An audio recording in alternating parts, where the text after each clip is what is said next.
Hey everyone, Simon here, and we are on to chapter 2 of Parashara in his own words. This is chapter 2 of the Brihad Parashara Hora Shastra, the great teaching text of Parashara. And last time I told you that when the vowel takes vriddhi, it's called vriddhi, it's a grammatical thing, when it's lengthened basically, it shows something that belongs to someone else. So in a sense, and I'm going to draw the North Indian chart here. So those of you who work with the South Indian, just bear with me, because the North Indian is house centered, and this is something having to do with the houses. So that I'm going to illustrate. So if the first house is you, right, and that's Parashara. It's hard to draw here. Parashara. Okay, this is just barely worse than my actual handwriting. Parashara. Then the fifth house shows your children, your offspring, including your books. Okay, so if you're a writer, your babies are your fifth house. If you're a counselor, your babies, the people you take care of, are your fifth house. And so the things that come out of you, so your babies, obviously, children, but also your books, the things that come out of your brain. Like Athena was the mind-born daughter of Zeus. She was still his fifth house, even though she was born from the mind. So books and babies, okay? Ideas, poets, poems, poetry, imagination. These are all born from you. So anyway, this is the Parashara. So this is Parashara, things that come from Parashara's mind, the mind-born text. So this is Parashara. And this will be the end of my writing here. So bear with me. Parashara. That's a P.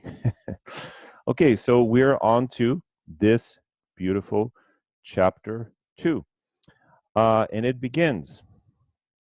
Rama Krishnadayo ye Yavatara Ramapatehe Tepi Jivansha Sanyuktaha Kimva Bruhi Munishwaraha.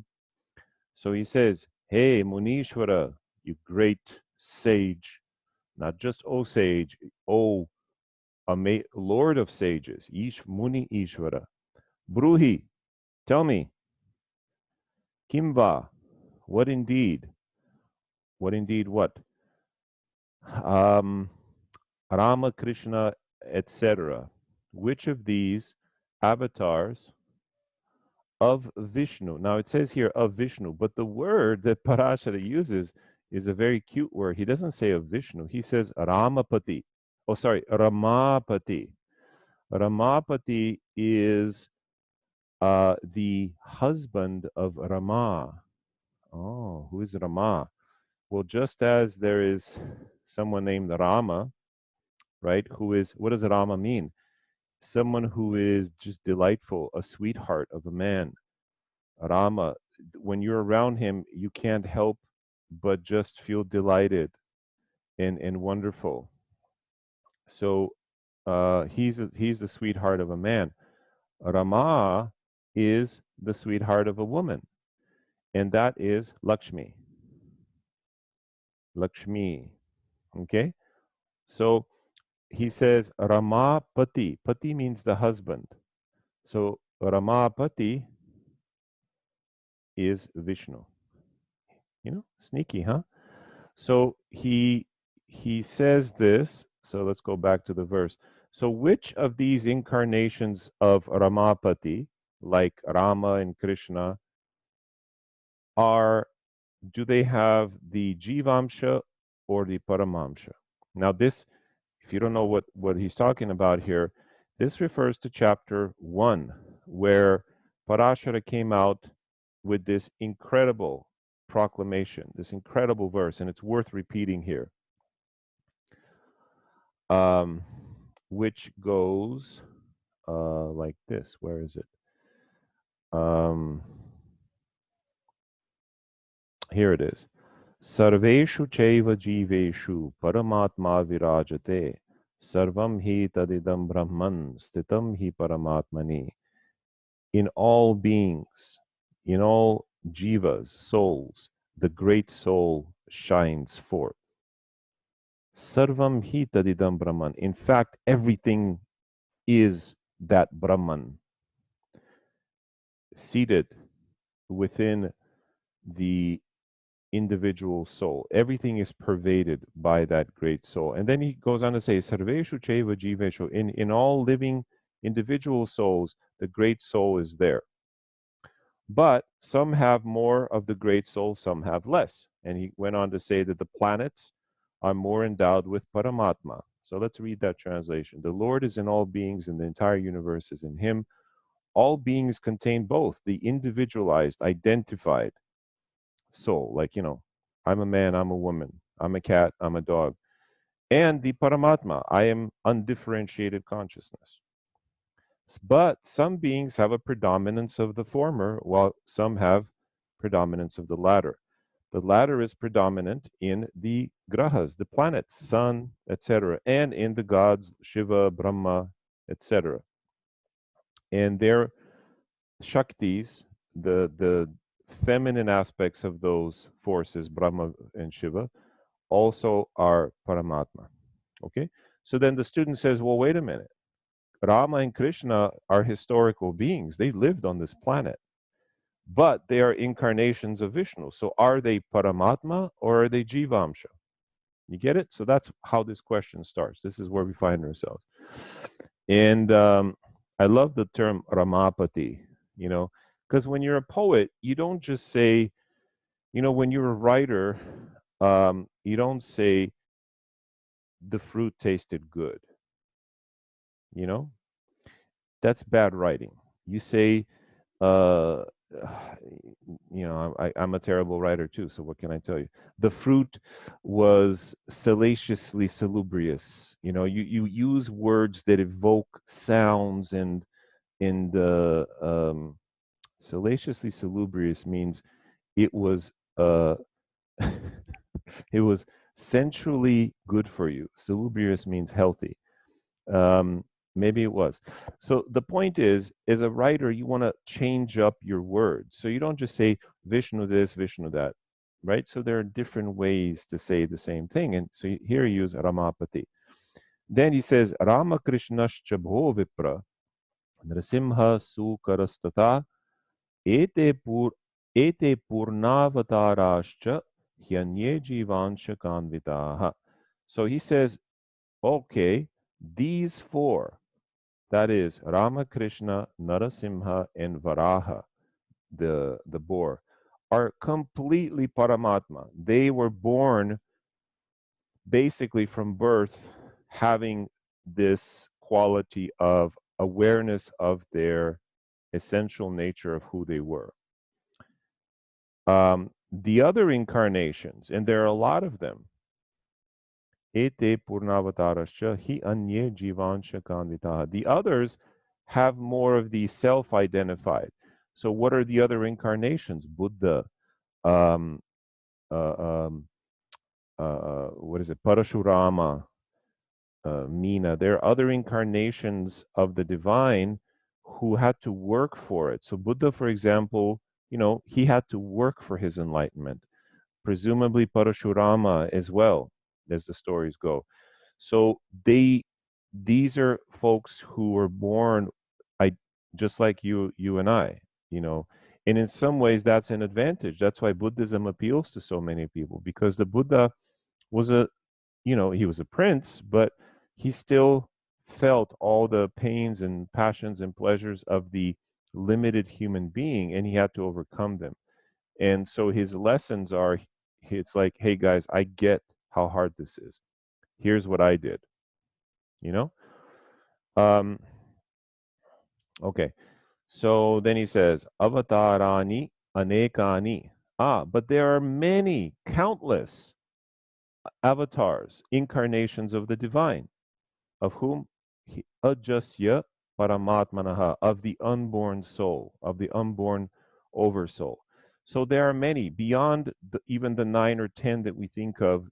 He says there are many. In many cultures, any person who is born as a wise person is, in a sense, an avatar. So he says, Avatara ni anekani. The aneka means they're not one, literally, but the word aneka means many. Jivanang karma paladaha graharupi janardanaha. So let's see. The unborn Lord has many incarnations, many avatars. Just like you might have many avatars. You got one for Yahoo, you got one for Google, you got one for Instagram. You got a different little avatar. Same with the Ajasya, the unborn one. See, so this is another name for Vishnu. Here, correctly translated as the unborn one. He has incarnated as the planets. Why? Graharupi. He is incarnated as the form of the planet. Why? Karma palada, to give all living beings the results of their karmas. Beautiful. Daityanam balanashaya devanam bala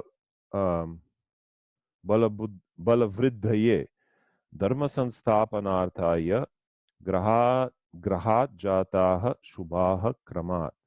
This is a big statement. So, first of all, let's read the translation. He assumed the auspicious form of the grahas to destroy the demons and sustain the divine beings. No, that's incorrect. So, the correct thing is he grahat jataha. From the planets are born.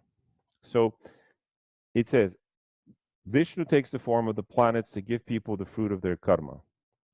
But then, to destroy the wicked and help those who are holy and innocent, from the planets incarnate beings who embody those planetary qualities. And as we'll learn in the next verse, for example, from the sun comes Rama, from the moon comes Krishna, from Mars, Narasimha.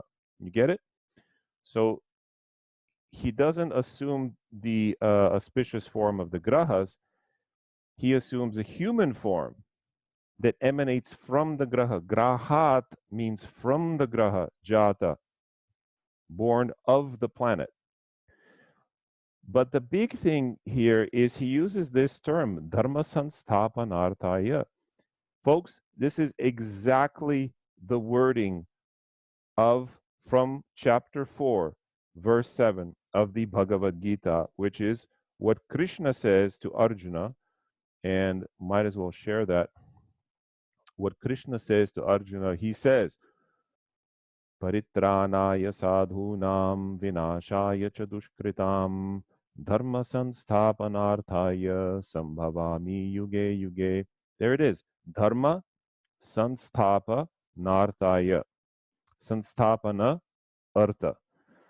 For the purpose. Artha. Artha means purpose. Okay, in this context. Sanstapa. Stha means to establish. The English word establish, stay, stand, okay, all come from the Sanskrit stha. It's the same word. So samstapa means to fully establish. So for the purpose of fully establishing what? Dharma. It is the exact same wording as the Parashara. So the Muni, the sage who wrote, who composed the Bhagavad Gita is Parashara's son, Vyasa. And he's echoing his father. Okay, Paritranaya sadhunam, to protect the good, Vinashaya chadushkritam, to destroy the evil doers, do krita, those who do bad. And dharma sanstapana, to establish righteousness. Yuge yuge, from age to age, what? Sambhavami, I come into existence. So this is straight up Bhagavad Gita, guys. And so he's echoing his father who wrote Daityanam balanashaya, nashaya, vinashaya, same thing. To destroy the bad, the people who do bad.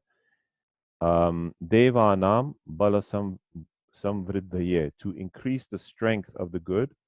Dharma sansthapanarthaya, for the purposes of establishing good. Grahat, from the planets. Jataha, are born Shubhaha, good beings. Kramat. Kramat means one in order, meaning from the sun, from the moon, from Mars. This is very important because this is leading to something extremely valuable, something that's used every day by astrologers around the world, and that is which planet, when you want to appease a planet, how do you do that? So Parashara tells us right from the beginning. And so we go into the next. Ramo Vatarach Suryasya. So from the sun, Rama is born. Chandrasya Yadunayakaha. From the moon, you guessed it, Krishna, but he doesn't use the word Krishna. He says who? Nayaka, the leader of who? The Yadu. The Yadava clan, the Yadu, his clan, the leader. So that's Krishna. Nrisimha Bhumi Putrasya. Bhumi Putra is the son of the earth. That's Mars. This is a very, very common term for Mars called Bhauma, Bhumi Putra, Bhumi Putra, um, even Partava, Partava, which is a term for Arjuna, means coming from Prithvi, from the earth, born of the earth. Like what I was talking about at the beginning, Parashara's baby, this is Bhauma, this is Bhumi Putra, it's the baby of the earth. So look, Vedic philosophy believes that Mars came from the earth, probably from some massive asteroid or something collision, and Mars is one of the planets. It's very clear that it's referred to over and over and over that Mars is Bhumi Putra. So probably most modern astronomers will disagree with that. They believe that actually the moon was born from the earth. This is the likely astronomical scenario for how the moon got to where it is, but not Mars, according to modern astronomy, as I understand it. Maybe some of you who are astronomers can weigh in here. But the Vedic tradition is clear. They are very clear that it's Mars who is Bhumi Putra. So Bhumi Putra, from him is born Narasimha. Those of you who don't know Narasimha or Nrisimha, this is a very powerful deity that is, as the story goes, there was this demon this bad person, Dushkrita, who had a boon, and the boon was that he couldn't be killed during the day, he couldn't be killed at night. He couldn't be killed by a man, he couldn't be killed by a woman, he couldn't be killed by an animal, he couldn't be killed by a human. He couldn't be killed outside, he couldn't be killed inside. Like this dude covered all his bases, right? So he's walking around thinking, look, I'm invincible. But like all of these great heroes or anti-heroes who believe they're invincible, they always have a quote unquote Achilles heel, right? Which goes to show you that no matter how much power you have in the world, how much good you do, how much you protect yourself, you're always subject to misfortune when you rule out grace from your life. And that's what this Dushkrita, this bad person, had done. God got nothing on me. King Kong got nothing on me. Get it? I'm so big that no one can touch me. So this is a delusion. So what happens? Narasimha or Nrisimha comes, and it's neither a beast nor a man. It's a half lion, half human. Okay. And when does it come? Not during the day, not at night, at twilight, in between night and day. And it stands at the doorway, at an entrance, so not outside, not inside. And that's where it destroys this dude. It crushes him. And so the point is, if you have grace in your life, you don't need all of this pretense. And if you don't have grace, you can have all the boons in the world and you're still vulnerable. And in fact, that's what the human body is, folks. From the tip of your little toe to the top of your head, just the slightest little twist, the slightest little thing. Think about it, ingrown nail in your toe. Think about gout. Many of you don't have gout, but the slightest touch to that, inflamed area is you will howl with pain. Folks, the human body is built to torture us, basically. And Ayurveda says as much. It says we have three doshas, three vitiating factors, and our whole life is about keeping them in balance. So people who take too much pride in having the strongest body and having the most power, the most money, and that's fine. There's nothing wrong with that. But at the expense of grace, then they usually fall pretty quickly. So what's the point of Narasimha? This is a lesser known deity. Is that when Mars needs help in a horoscope, you can turn to this deity, especially when nothing else will work. Because, and in fact, I recommended it to a person recently who it was absolutely clear that this was her devata based on Mars and a number of other factors, based on the fact that it was in between many things. Anyway, I won't get into that at the moment. But then Buddha. Buddha is an incarnation of who? Somasutta, the son of the moon, who is said to be Mercury. Okay, then Vamanaha is Vibuddhe Jasya. Vibuddhe Jasya. Vamana, the incarnation of Krishna as Vamana. So it's worth taking a look at what are the incarnations as listed here. So Rama from the sun, Krishna from the moon, then Narasimha from Mars, and then he says Bhumi from Mars, then Buddha. From Mercury comes Buddha. The Buddha, as we know him, comes from Mercury, whose name in Sanskrit is spelled Buddha, but with only one D. You see this? Buddha is the enlightened human. Buddha is the planet. Okay. Then from Vamana.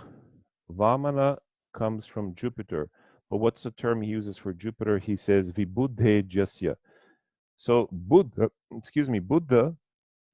means a smart person. Vibuddha is a very wise person. This is the term used for Jupiter, Vibuddha. So Mercury may rule intellect, but Jupiter rules wisdom, right? And by the way, this has nothing to do with which avatar is better. They're all divine, okay? So Vibuddhe Jasya, from the teacher, the wise teacher, Vibuddha Ijya, means wise teacher, or from the sacrifice of the wise, from Jupiter's sacrifice comes Vamana. But typically, Vibuddha Ijya means wise teacher, meaning Jupiter. Then Bhargavo Bhargavasya, then Parashu Rama comes from Venus. He doesn't use the word Venus, Shukra. He uses what? Bhargava. Bhargava means the son of Brigu. Okay, I can't go into that. I've talked about that somewhere else. Then Kurmaha. Kurma means a tortoise.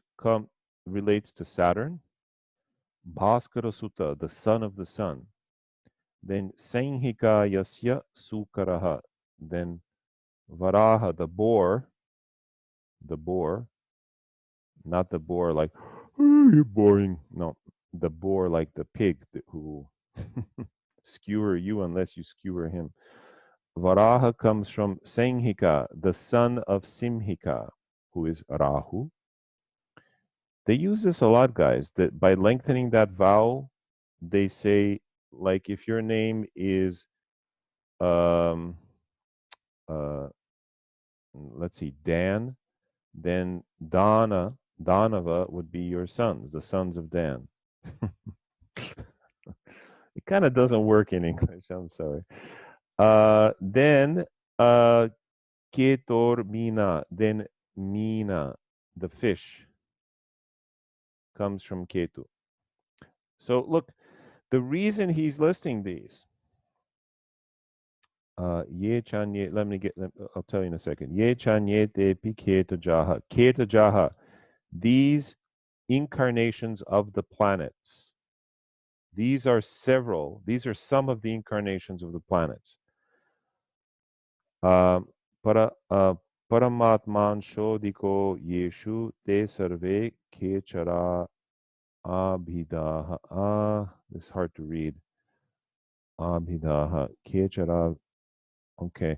So these are the suns, the incarnations of the planets endowed with more of the Paramatma, the great soul, their awareness that they are divine. So what happens then? When you have an affliction to the sun, you worship Rama. But wait, what if I'm Christian? Or what if your client is Christian? Well, then you worship Jesus because it's the direct incarnation. I am the Son of Man. I am the Son. I think even Jesus referred to himself that way. So that's Rama. Well, at least Jesus in that very solar incarnation. If you're Christian, and let's say Mars is the planet, then you would worship a wrathful form, or maybe one of his disciples, like Peter. You would have Saint Peter, because what did he want to do? He grabbed the sword. He wanted to cut off, the guy's ears. He's very Martian incarnation. So you have to see within your tradition, if you're Christian, if you're whatever your spiritual tradition is, what the equivalent is, who the equivalent saint is. But in the Hindu tradition, these are the incarnations of the planet. So if the person has a Saturn problem, have them take care of a tortoise. Like feed it, keep it with them in their room, make sure it lives and it's happy, and so forth. Some of these are more obvious than others. I mean, you could keep a fish, I suppose, for Ketu. For Rahu, typically a snake is more common because it's hard to keep a boar, but you get the idea, I think. Yeah. All right. So let's see what the translation says. So the translation then says, a minute here. Here we go. From the sun god comes Rama. From the moon is Krishna. Narasimha from Mars. Buddha from Mercury. Vamana, and so on. All other incarnations than these are also through the grahas. The beings with more paramatmansha are called divine. So what Parashara is implying here is that, look, we see people all the time. Michael Jordan is an incarnation of Mars, and on the negative side, we see, horrific people who are demonic, who are an incarnation of, maybe Rahu or Ketu, or we see very wise people who are incarnations of Jupiter, and so forth. People who are just extraordinary in their field, maybe Elon Musk, who, may be an incarnation of, I don't know, of Mercury, because of the buddhi, the intellect, and so forth. So then, so that's the main part. So let's see, Jivanshaha hi adikaha yeshu jivaste vai prakirtitaha suryadibhyo grahebhyascha paramatmansha nisritaha Ramakrishnadaya sarvam hyavatara bhavanti vai tatraiva te viliyante punaha karyotara sada. Let's see how they translate. The beings with more jivamsha. Yeah, so he's basically summarizing here. So I won't read you the long summary, but the people with more individualized soul are mortal. The ones with Paramatma are incarnated from the planets. After completing their mission, they return to the planets. And then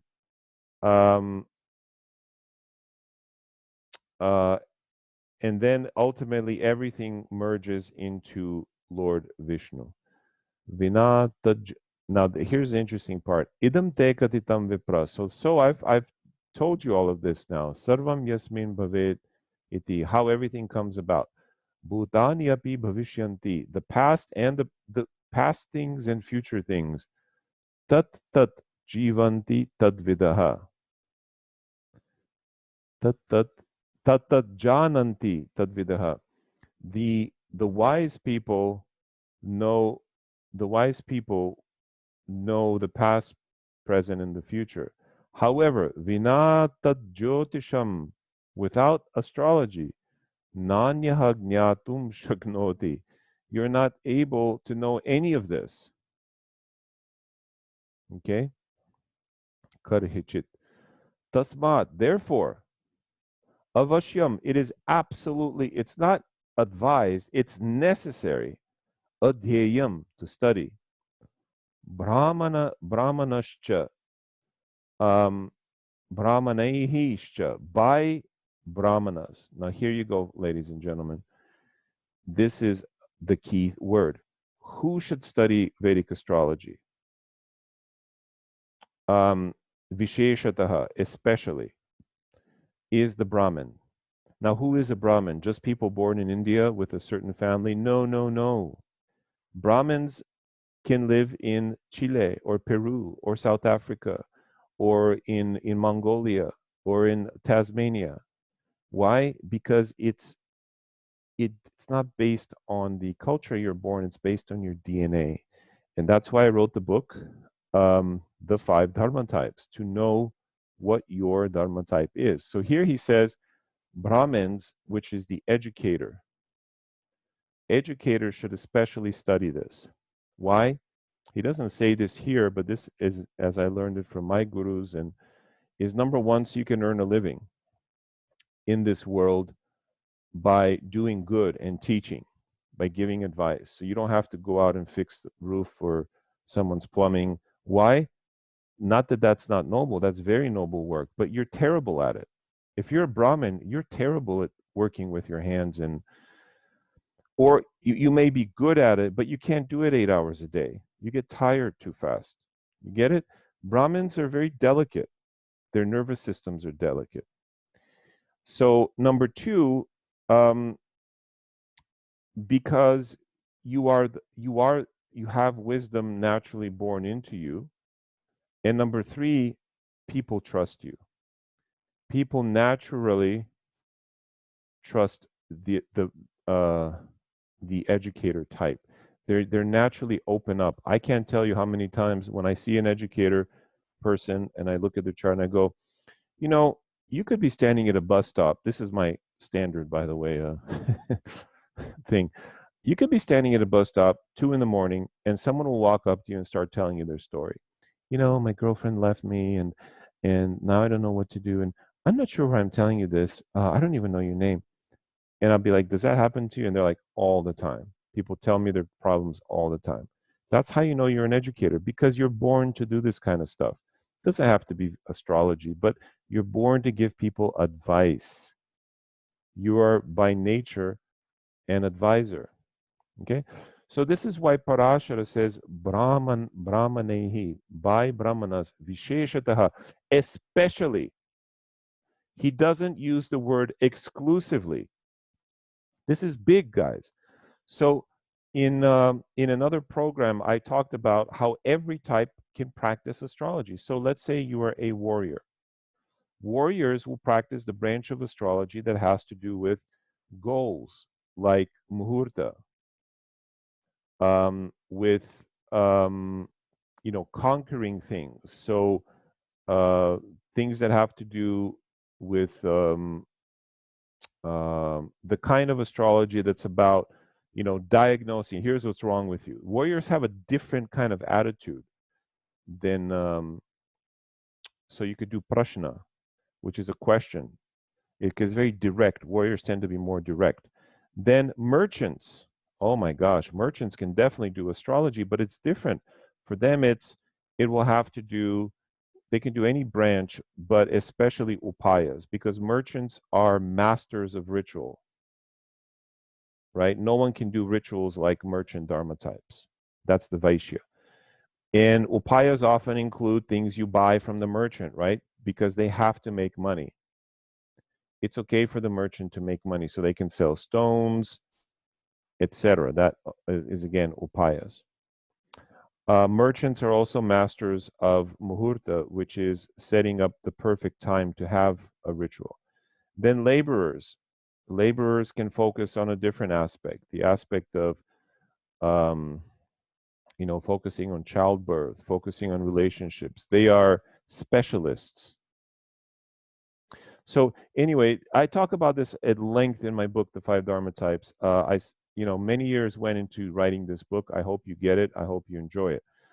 My point is that Parashara uses specific language. He says, especially educators should know this, but not exclusively educators. All right. So, yo naraha shastram agnyatva jyotisham khalu nindati. So the person who doesn't understand this science and yet who um, inveighs against it. To inveight means uh, to blame, to say this doesn't work. It's all bull. Okay, what happens to these people? Now, it doesn't mean the average critic. This is people who persecute, like Richard Dawkins, you know, people like him. So, okay, that's my example. Parashara doesn't select him out, but that type of person. Rauravam narakam bhuktva chandatvam chandatvam chanya janmani. He says, the future is not good for these people. Why? Rauravam narakam. He will go to the hell, not go to, he will enjoy. Bhuktva. Bhuktva means having enjoyed, he uses very saucy language here. Having enjoyed the hell called Raurava, and there's probably very not good things happening in this place. Because the word bhuk means bhojanam, it's bhukti, it means to eat.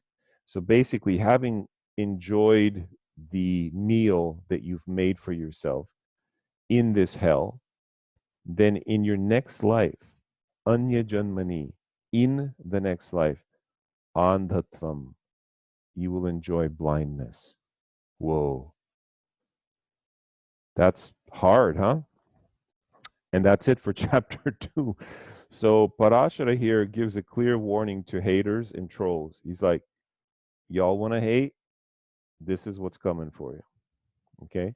So I'm just translating what Parashara said. Let's see, how is it? One who knows, let's see, the jiva, da da da da da da da.